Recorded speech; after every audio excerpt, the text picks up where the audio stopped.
أشكركم على تمكيني من هذه الفرصة للمشاركة معكم في الاحتفاء بصاحبة السمو الشيخة فاطمة أم الإمارات.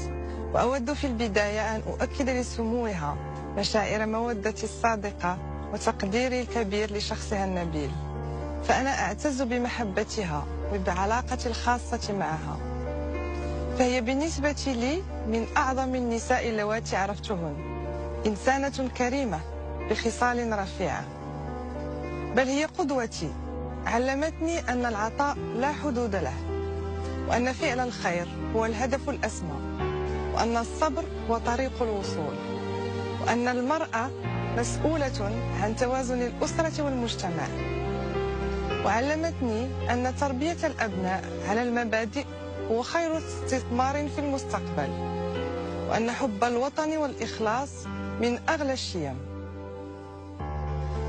كما أود التعبير عن إعجابي بسموها لأنها تتحلى بالعزيمة القوية والجد في العمل، خاصة عندما يتعلق الأمر بخدمة قضايا المرأة والطفولة، إيمانا منها بأنهما عماد المجتمع ومستقبله.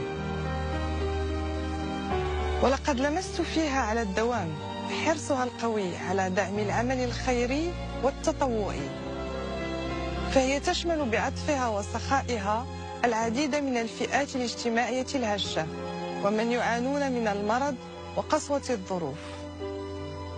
وهنا أريد أن أشكرها جزيل الشكر على دعمها السخي للمؤسسة التي أتشرف برئاستها للوقاية وعلاج داء السرطان، فقد ساهمت معنا في إعادة الأمل للعديد من المرضى المصابين بهذا الداء الفتاك، والابتسامة لأسرهم، ومن التخفيف من معاناتهم.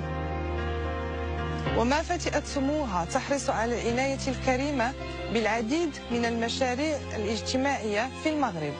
أسأل الله تعالى أن يحفظها وأن يديم عليها نعمة الصحة والعافية وطول العمر، وأن يحقق مساعيها الإنسانية الجليلة.